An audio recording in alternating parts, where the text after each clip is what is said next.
Գյումրիի Սուրբ 7 Վերք եկեղեցում Նիկոլ Փաշինյանի մասնակցությամբ վաղը սպասվող պատարագից առաջ Շիրակի թեմի հոգևորականները իրենց անվերապահ հավատարմությունն են հայտնել ամենայն հայոց կաթողիկոս Գարեգին II-ին և թեմի առաջնորդ ազատազրկված Միքայել arczepiskopos Աջապահյանին, հայտարարել, եթե Սուրբ 7 Վերք եկեղեցում կամ թեմի այլ եկեղեցիներում իրենցից բացի որևէ այլ անձ պատարագ մատուցի, դա կնշանակի, որ մեջբերում առաջնորդանիստը բռնազավթված է։ Նման քայլը կորակվի որպես Շիրակի թեմի օրինական գործողության խոչընդոտում և հավատացյալների իրավունքների խախտում։ Վաղվա պատարագից առաջ իրավապահները թեմի քահանաներին Նիկոլ Փաշինյանի անունից հորդորել էին պատարագի ժամանակ չհնչեցնել վեհափառի Միքայել Սրբազանի անունները։ Շիրակի թեմի բոլոր 29 քահանաները հրաժարվել էին կատարել այդ պահանջը և առայժմ հայտնի չէ, թե ով է վաղը պատարագելու Սուրբ 7 Վերք եկեղեցում։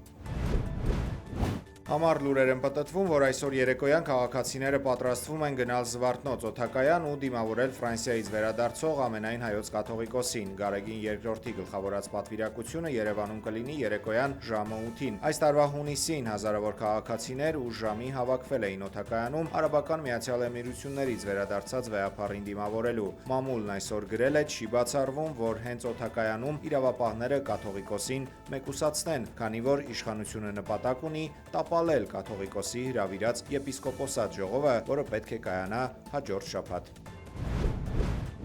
Ողբերգական ավտովթար է եղել Երևանի Պռոշյան փողոցում, միմյանց են բախվել 29-ամյա կին վարորդի, 28-ամյա և 21-ամյա վարորդների մեքենաները։ Հարվածի ուժգնությունից մեքենաները բախվել են նաև կայանված 4 այլ ավտոմեքենաների։ Վթարի հետևանքով տեղում մահացել է վարորդներից մեկը։ Կին վարորդը մարմնական վնասվածքներով տեղափոխվել է հիվանդանոց։ Ըստ նախնական տեղեկության նա եղել է ոչ սթափ վիճակում, չի ունեցել հայկական վարորդական վկայական, հայտնում է ֆոտոլրագրող Գագիկ Շամշյանը։ Երևանում օդի աղտոտվածության մակարդակը ավելի ու ավելի տագնապալի է դառնում։ Հիդրոօթերոթաբանության և մոնիթորինգի կենտրոնի հրապարակած տվյալների համաձայն նոյեմբերի 26-ից դեկտեմբերի 2-ը մայրաքաղաքի հատկապես կենտրոնական հատվածներում քաղաքացիները շնչում են փոշով հագեցած օդ։ Կենտրոն և Արաբկիր վարչական շրջաններում օդում փոշու պարունակությունը գերազանցել է թույլատրելի սահմանը գրեթե ամբողջ շաբաթ։ Շենգավիթում չափազանց փոշոտված է եղել օդը 3 օր։ Նոր Նորքում վիճակը նորմայի սահմաններում է եղել։ Փորձագետները մայրաքաղաքի օդի աղտոտվածության հիմնական պատճառները համարում են 3-ը՝ անկանոն շինարարություն, որի ընթացքում հաճախ չեն պահպանվում փոշու կանխարգելման նորմերը, ցանցապատում, ջրցանում, ծառերի հատումն ու կանաչ տարածքների կրճատումը, զրկել են քաղաքը բնական ֆիլտրերից։ Երրորդ պատճառը հին ավտոպարկն է և խցանումները, որոնք նպաստում են ազոտի երկօքսիդի կուտակմանը։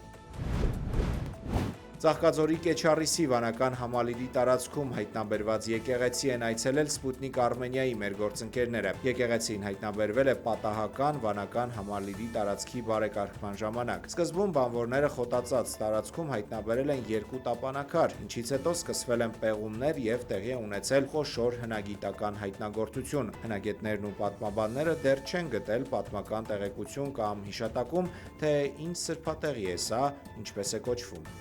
Պատմիչների մոտ առայժմ տեղեկություններ չկան, եկեղեցու վերաբերյալ չնայած որ պրպտումները շարունակվում են։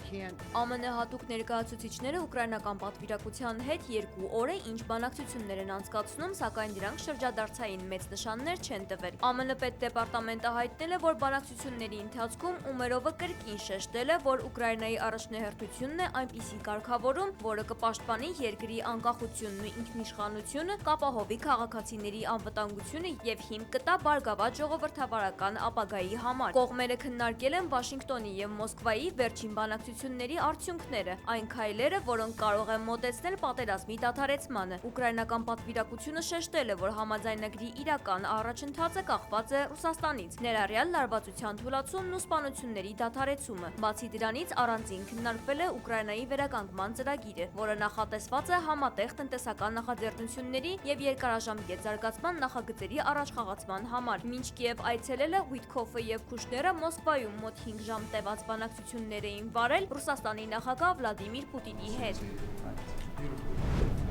Եվրամիությունը X սոցկայքին տուկանել է $140 միլիոն։ X-ի վերաբերյալ հետաքննությունը սկսվել է դեռևս 2023 թվականի դեկտեմբերին, երբ ընկերությունը կասկածվում էր թվային ծառայությունների մասին օրենքը խախտելու մեջ։ ԱՄՆ փոխնախագահ J.D. Vance-ն ավելի վաղ Եվրամիությանը հորդորել էր չանել նման քայլ։ Միությունը պետք է աջակցի խոսքի ազատությանը, այլ ոչ թե հարձակվի ամերիկյան ընկերությունների վրա անհեթեթ պատճառներով, ասել էր նա։ Ճապոնիայի Տոկիո քաղաքի թանգարանն այցելուներին զարմացրել է իր նորարարությամբ։ Այժմ թանգարանն առաջարկում է արհեստականորեն երկրաշարժի էֆեկտ ունեցող տաղավարը, որտեղ մարդիկ ուժեղագույն ցնցումների էպիկենտրոնում գտնվելիս պետք է փորձեն դիմակայել։ Դոնալդ Թրամփը ստացել է FIFA-ի խաղաղության մրցանակը ֆեդերացիայի նախագահ Ջանի Ինֆանտինոից։ Աշխարհի միլիարդավոր ֆուտբոլասեր մարդկանց անունից մրցանակն ամեն տարի շնորհվում է այն նշանավոր մարդուն, ով իր գործունեությամբ մարմնավորում է խաղաղության եւ միասնության առաջխաղացման անսասան նվիրվածությունը։ Թրամփը նշել է, որ իրենք փրկել է միլիոնավոր կյանքեր։ Նրա խոսքով Կոնգոն դրա վառ օրինակներից է։ Ես իրոք ցանկանում եմ կյանքեր փրկել, ինձ մրցանակներ պետք չեն, մենք իսկապես միլիոնավոր կյանքեր ենք փրկում եւ դա այն է, ինչ ես ցանկանում եմ անել։ Թրամփը հայտարարել է, որ իրենք այժմ աշխատում են նաեւ Կանադայի եւ Մեքսիկայի հետ։